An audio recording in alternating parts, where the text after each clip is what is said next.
Captain Jake Tank Morrison was halfway through his third cup of synthetic coffee when the universe decided to get interesting.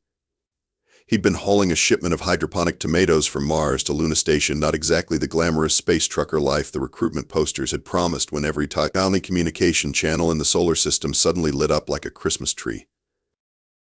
"Well, would you look at that?" Jake muttered, watching his cargo hauler's proximity sensors go absolutely berserk. Through the reinforced viewport, space itself seemed to be unfolding. Ships materialized out of nowhere, each one roughly the size of Manhattan, and about as subtle as a brick through a window. The lead vessel looked like someone had crossed a Gothic cathedral with a disco ball and given it anger management issues. Spires twisted up from its hull in impossible geometries, all gleaming with that particular shade of ominous that screamed we're definitely the bad guys. Jake's comm crackled to life with what he assumed was supposed to be an intimidating alien voice. Instead, it sounded like someone gargling gravel while performing Shakespeare in a wind tunnel. "Primitive inhabitants of the third planet," the voice boomed with all the subtlety of a foghorn. "I am Commander Vex'thul of the Zephyrian Imperial Fleet. Your pathetic world has been selected for immediate annexation into our glorious empire." "Oh, come on," Jake said to his empty cockpit. "Annexation? Who still says annexation? What is this, the space colonial period?" The alien continued his dramatic monologue, apparently unaware that half of humanity was probably already making memes about his speech pattern. "You have precisely one rotation of your insignificant planet to surrender unconditionally. Resistance will be met with the full might of our superior technology and inevitable victory." Jake nearly choked on his coffee. "Superior technology? Buddy, your ships are literally glowing. That's like painting a target on yourself and adding neon arrows. Did nobody in your military academy cover the basics of stealth?" As if responding to his critique, the entire alien fleet began pulsing with even brighter lights, apparently trying to look more intimidating. It had roughly the same effect as a rave having an existential crisis. Furthermore, Commander Vex'thul declared, his voice dripping with the kind of arrogance that Jake had last heard from his drill sergeant right before the guy walked into a door. "We have observed your primitive civilization from afar.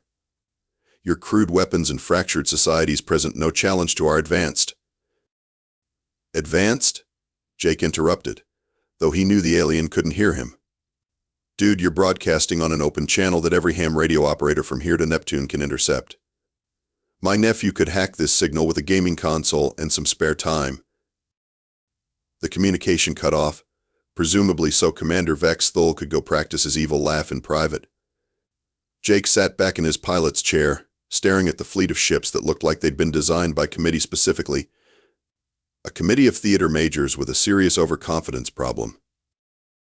His personal comm buzzed with an incoming message from Earth Defense Command. Jake glanced at the sender and groaned, "Admiral Blackwood." This was either going to be really boring or really dangerous, and knowing his luck, probably both. "Morrison." The Admiral's voice cut through the static with military precision. "I need you back on Luna Station immediately. We're assembling a diplomatic response team." "Diplomatic response team?" Jake replied, already starting to turn his hauler around. "Admiral, with respect, shouldn't diplomats actually know something about diplomacy?" "In normal circumstances, yes. These aren't normal circumstances. We need someone with military experience who's also dumb enough to volunteer for first contact with homicidal space theater kids." Jake paused. "I haven't volunteered for anything yet." "You just did. Luna Station. Bay 7, 20 minutes. The comm clicked off, leaving Jake alone with his cargo of tomatoes and a growing suspicion that his day was about to get significantly worse. Through his viewport, the alien fleet continued its light show, apparently under the impression that looking scary was the same thing as being scary. 24 hours to surrender, he mused, watching one of the alien ships accidentally collide with a piece of space debris, because the pilot was probably too busy looking intimidating to pay attention to navigation. This should be fun. By the time Jake docked at Luna Station, Earth's response to the alien ultimatum was already making galactic history, just not in the way Commander Vex'thul had probably hoped. Admiral Rosa Blackwood met him at the airlock. "And thou, Endo. Jake could tell she was in what her staff called PTA president mode, the specific brand of calm that came from dealing with impossible people making unreasonable demands on a regular basis. Morrison, good. You're just in time to witness humanity's complete inability to panic properly. She gestured toward the main display screens, which were showing news feeds from across Earth. Instead of riots in the streets or mass hysteria, the planet seemed to be treating the alien invasion like a particularly interesting sporting event. Street vendors were already selling "I Survived First Contact" t-shirts. Social media was flooded with alien invasion bingo cards. Someone in Tokyo had apparently started a betting pool on how long it would take the aliens to realize they'd made a mistake. My favorite so far, Admiral Blackwood said with the kind of dry humor that had gotten her through 3 decades of military service, is the petition to make Commander Vex'thul an honorary member of the International Dramatic Arts Society. It's already got 50,000 signatures. Jake stared at the screens. Are those people in New York having a barbecue? Block party. Apparently the alien ships are providing excellent mood lighting. She turned away from the displays with a shake of her head. Come on, I want you to meet our science team. They walked through Luna Station's corridors, passing windows that offered a perfect view of the Zephyrian Fleet. Jake noticed that several station personnel had set up telescopes and were taking photos like tourists at a space show. Dr. Eugene Kowalski, Admiral Blackwood announced as they entered the station's main laboratory. Meet Captain Morrison, our new diplomatic liaison. Dr. Kowalski looked up from a workbench covered in what appeared to be electronic components and at least 3 different types of coffee. He was the kind of scientist who looked like he'd been assembled from spare parts found in a university engineering lab. Wild hair, thick glasses held together with tape, and the manic energy of someone who'd been waiting his entire life for exactly this moment. Oh, this is fantastic, he exclaimed, nearly knocking over a stack of circuit boards in his enthusiasm. Captain, you have to see this. The aliens have been broadcasting their technical specifications for the last 4 hours. Technical specifications. It's like they're trying to show off. Showing off how? Jake asked, though he suspected he already knew the answer. Their shield harmonics, weapons frequencies, even their navigation protocols. It's all right here in their propaganda broadcasts. Dr. Kowalski pulled up a holographic display that looked like a cross between a technical manual and a very expensive light show. They're so confident in their superiority that they're literally telling us how their technology works. Admiral Blackwood crossed her arms. How much have you figured out? Well, their shields operate on a rotating frequency pattern that cycles every 47 seconds. Their weapons use a charged particle beam that requires a 12-second charging cycle. And their ships? Dr. Kowalski grinned like a kid on Christmas morning. Their ships are powered by what appears to be a fusion reactor that they've somehow made less efficient than our current technology. Jake blinked. Less efficient? They've prioritized looking impressive over actual functionality. It's like they designed their entire military around the principle of does this look sufficiently dramatic rather than will this actually work in a fight. Dr. Kowalski, Admiral Blackwood said in the patient tone of someone explaining something to a particularly enthusiastic golden retriever, how long would it take you to, hypothetically speaking, improve on their designs? Improve? Admiral, I could build better versions of their weapons out of spare parts from the station's recycling center. Give me 6 hours and access to the fabrication bay, and I'll have something that makes their superior technology look like a children's toy. Jake looked between the Admiral and the scientist. Are you two seriously discussing out-engineering an alien invasion fleet? Not out-engineering, Admiral Blackwood corrected. Out-thinking. There's a difference. Dr. Kowalski, get started on those improvements. Morrison, you're with me. We have a diplomatic meeting to prepare for. As they left the lab, Jake could hear Dr. Kowalski already muttering excitedly to himself about obvious design flaws and basic engineering principles. Through the corridor windows, the alien fleet continued its impressive light display, apparently unaware that humanity's response to their intimidation tactics was to treat them like a particularly interesting science fair project. Admiral, Jake said as they walked toward the conference room. "I'm starting to think these aliens have no idea what they're dealing with." "Oh, they absolutely don't," Admiral Blackwood replied with the kind of smile that had probably terrified enemy generals and PTA board members in equal measure. "The question is, how long will it take them to figure that out?" The diplomatic meeting was held aboard the Zephyrian flagship, primarily because Commander Vex'thul apparently believed that home field advantage meant having really tall ceilings and dramatically dim lighting. Jake stepped off the transport shuttle and immediately felt like he'd wandered onto the set of a space opera with an unlimited budget and questionable artistic direction. "Welcome, primitive human," Commander Vex'thul intoned, sweeping into the docking bay with enough theatrical flair to power a small theater district. He was tall purple, and had apparently never met a piece of armor he didn't think needed more spikes. "I am Commander Vex'thul, Supreme Naval Authority of the Zephyrian Imperial." "Yeah, we got the introduction earlier," Jake interrupted, looking around the docking bay with professional interest. "Nice ship. Very shiny. Though I have to ask, what's with all the crystals? Are they functional or just decorative? Because if they're functional, mounting them on the outside where they can get shot off seems like a design flaw." Commander Vex'thul paused mid-dramatic gesture, apparently not prepared for engineering criticism during his intimidation speech. "The crystals they are traditional." "Traditional," Jake repeated thoughtfully. "Like how it's traditional for your shield generators to broadcast their operating frequency. Because that's happening right now, by the way. Your shields are cycling through a pattern that repeats every 47 seconds. My people have been tracking it since you arrived." The alien commander's purple complexion took on a slightly darker shade. "Impossible. Our technology is far beyond your primitive understanding." "Oh, absolutely," Jake agreed cheerfully. "That's why Dr. Kowalski has already figured out how to improve your fusion reactor efficiency by about 30%. Nice guy, actually. Physics professor turned mad scientist. He's been having the time of his life with your technical specifications." "Our technical specifications are classified.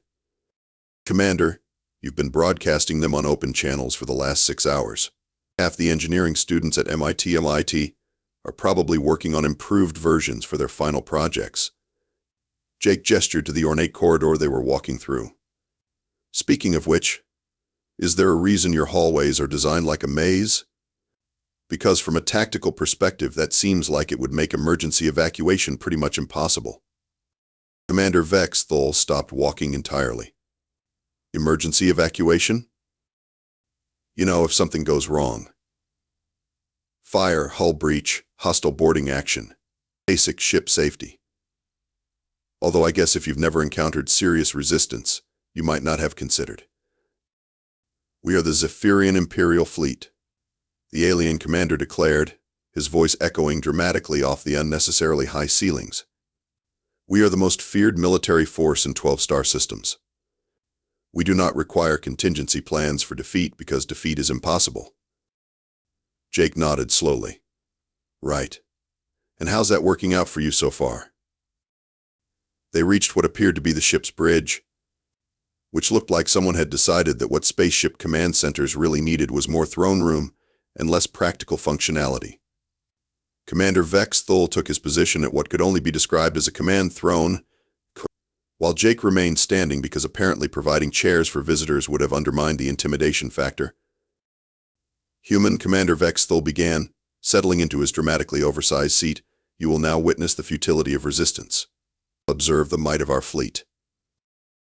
The main screen lit up with an exterior view of the Zephyrian armada, all gleaming spires and pulsing lights arranged in what Jake had to admit was a pretty impressive formation. If you were going for maximum visual impact and didn't care about tactical positioning. "Very nice," Jake said politely. "Though I noticed you've got your heavy cruisers positioned directly behind your flagship. Doesn't that limit your firing arcs? And your escort ships are spread pretty wide. Are you planning to maintain formation during combat, or is this just for the intimidation factor?" "Our formation is perfect," Commander Vex'thul snapped, "designed by the finest tactical minds in the Empire." "I'm sure they are," Jake replied diplomatically.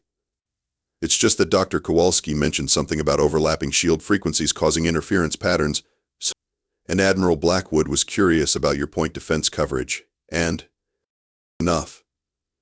The alien commander rose from his throne, armor clanking with what was probably supposed to be menacing effect. Your pathetic species has exhausted our patience. You have 6 hours remaining to surrender, after which we will demonstrate the true power of Zephyrian military might. Jake checked his watch. Actually, it's been about 18 hours since your ultimatum. Are you working on standard Earth time? Or do you use some kind of alien calendar? Because the confusion could be a real problem for scheduling. Commander Vex'thul stared at him for a long moment, during which Jake could practically hear the alien's worldview undergoing some kind of critical system failure. 6 hours, the commander repeated, though with noticeably less conviction than before. Right. 6 hours. Got it. Jake looked around the bridge one more time, noting the positions of what he assumed were critical systems and the locations of what might have been emergency exits if anyone had bothered to mark them properly. Well, this has been educational. Thanks for the tour, Commander. See you in 6 hours. As the transport shuttle carried him back to Luna Station, Jake watched the alien fleet maintaining its perfect, tactically questionable formation and wondered if Commander Vex'thul was beginning to suspect that this invasion wasn't going according to plan. Back on Luna Station, Admiral Blackwood was waiting in the briefing room with a cup of coffee and the expression of someone who'd just received some very interesting intelligence reports. How'd the diplomatic meeting go? She asked as Jake dropped into a chair. Well, I didn't start an interstellar war, so I'm calling it a success. Jake accepted the coffee she offered and took a grateful sip. Though I think I may have accidentally given Commander Vex'thul an existential crisis. The guy seems to be having some doubts about his superior technology. He should be. Nay. Admiral Blackwood activated the room's holographic display, which immediately filled with what looked like a galactic map covered in colored zones and movement patterns. Jake, what do you know about humanity's place in the galactic community? We don't have one yet? Wrong. We've had one for the last 50 years. We just didn't know it. She manipulated the display, zooming in on Earth's solar system. Turns out we've been under observation since we developed nuclear weapons. The galactic community has been watching us with what their reports describe as growing concern and fascination. Jake studied the map. Concern about what? Our development speed. Most species take thousands of years to progress from primitive tool use to space travel. We did it in about 10,000 years, and the last 200 have been what they consider a terrifying acceleration. The display shifted to show a timeline of human technological development. Jake whistled at the exponential curve that started around the Industrial Revolution and went nearly vertical by the space age. According to intercepted communications, Admiral Blackwood continued, most galactic species develop slowly and steadily. They build consensus, follow established patterns, advance cautiously. They find our approach unsettling. What approach? The human approach. Throw everything at a problem until something works, then immediately try to make it bigger, faster, or more explosive. Preferably all three. She pulled up what appeared to be alien intelligence files. Their analysts have been trying to understand human behavior for decades. Their conclusion is that we're either insane, brilliant, or both. Jake leaned back in his chair. And the Zephyrians? The Zephyrians are what you might call the galactic community's traditional military power. They're used to dealing with civilizations that follow predictable patterns, show up with superior technology, make dramatic demands, accept surrender, integrate the new species into their empire. It's worked for them for centuries. But not with us. Not with us, Admiral Blackwood confirmed. See, they did their homework. They studied our military capabilities, our weapons technology, our political structures. What they didn't study was human psychology. The display shifted again, showing comparative analyses of various species' responses to Zephyrian conquest. Every other species showed the same pattern: initial resistance, gradual recognition of superior force, eventual surrender, and integration. They expected us to follow the script, Jake realized. Exactly. Show up with overwhelming force, give us time to recognize our hopeless situation, accept our inevitable surrender. What they got instead was a planet that treated their invasion fleet like an interesting engineering challenge and their ultimatum like a scheduling inconvenience. Jake stared at the data. This isn't really about conquering Earth, is it? No, it's not. Admiral Blackwood's expression grew serious. This is a test. The galactic community has been debating what to do about humanity for years. Some species think we're too dangerous to be allowed to develop further. Others think we're exactly what the galaxy needs. Needs for what? Problem solving. She pulled up another set of files, these ones marked with symbols that Jake assumed indicated high-level galactic politics. The galaxy is stable, Jake. Maybe too stable. Most species have been following the same patterns for millennia. Same technology, same political structures, same approaches to conflict resolution. And then there's us. And then there's us.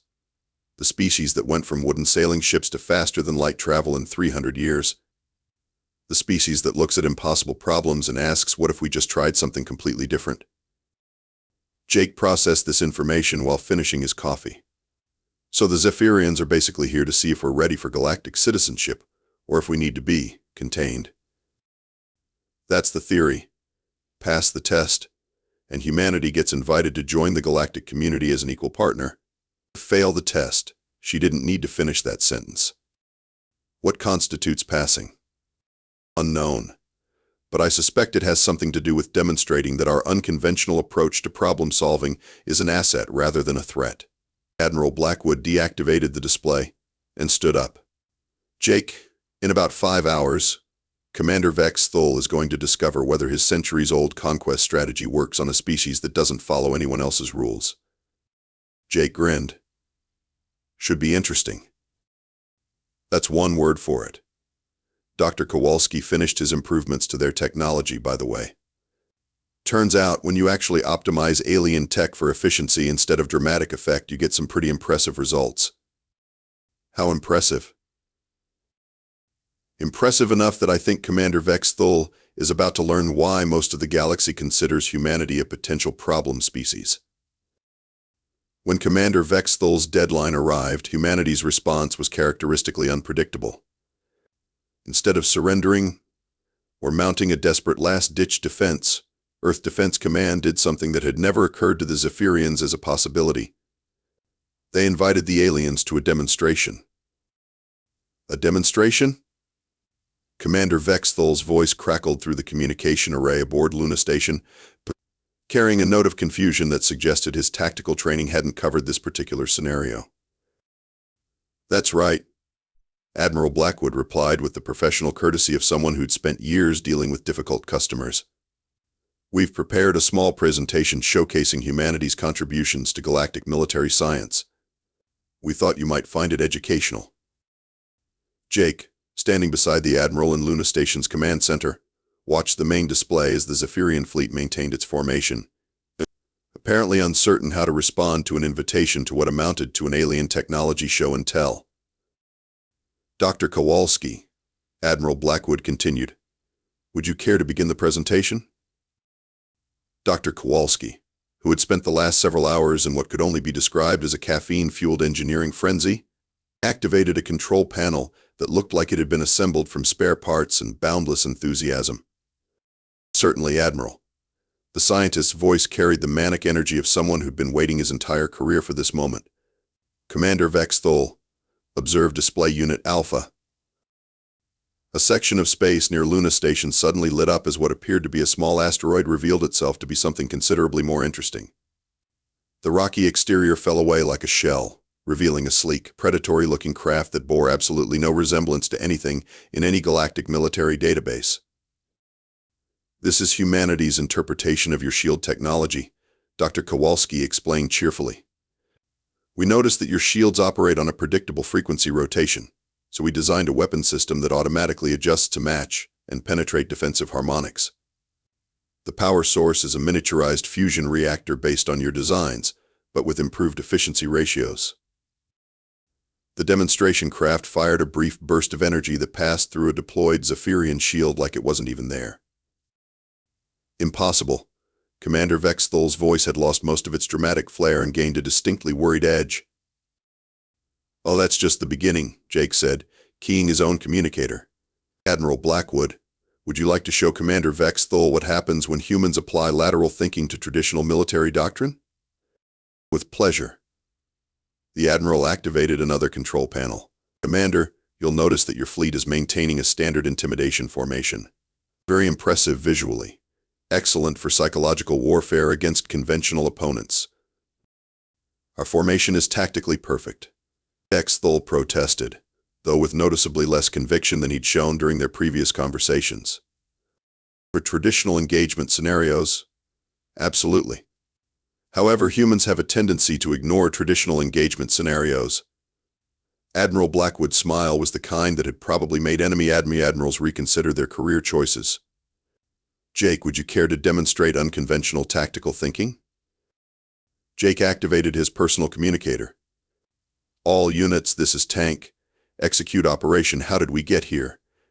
Across the solar system, previously invisible human craft suddenly decloaked. Not just a few scout ships or hidden defense platforms, but an entire fleet that had apparently materialized out of empty space. Ships emerged from asteroid fields, detached from seemingly innocent cargo haulers, and rose from the shadowed surfaces of moons. "The thing about humans," Jake explained conversationally as Commander Vex'thul's perfect formation found itself completely surrounded, "is that we don't really believe in fair fights. If we're going to fight, we're going to fight smart. Your stealth technology is impossible to detect," one of the Zephyrian officers reported over an open channel, apparently forgetting that humans could hear their communications. "That's because it's not stealth technology," Dr. Kowalski chimed in helpfully. "It's just very good camouflage and strategic positioning. We've been moving ships into position for the last 18 hours using cargo haulers, mining vessels, and maintenance craft. Nothing that would register as a military threat on your sensors. Furthermore," Admiral Blackwood added, "we've been monitoring your internal communications since you arrived. Your tactical plans, your ship positions, your crew rotations, your supply requirements. All very interesting reading." Commander Vex'thul's formation was now completely surrounded by human vessels that had appeared out of nowhere, using technology that was simultaneously more advanced and more primitive than anything in Zephyrian military doctrine. "This is impossible," the alien commander repeated, his voice carrying the kind of bewilderment that came from having one's entire worldview systematically dismantled. "Your species is primitive. Your technology is inferior. Your military doctrine is non-existent." "You're absolutely right," Jake agreed cheerfully. "We are primitive. Our technology is inferior. And we don't have military doctrine so much as we have a general approach of try everything until something works. The thing is, Commander, that makes us really hard to predict. And really annoying to fight," Admiral Blackwood added. "Dr. Kowalski, would you like to show Commander Vex'thul what human engineering can do when we're properly motivated?" "Oh yes." Dr. Kowalski's enthusiasm was almost audible. "Commander, you'll be pleased to know that we've improved on your weapons technology as well. Watch Display Unit Beta." Another hidden human craft revealed itself and fired what appeared to be a modified version of Zephyrian weapons technology. The beam that emerged was brighter, faster, and considerably more focused than anything the aliens had demonstrated. Improved focusing arrays, enhanced power coupling, and what we call the human modification, Dr. Kowalski explained.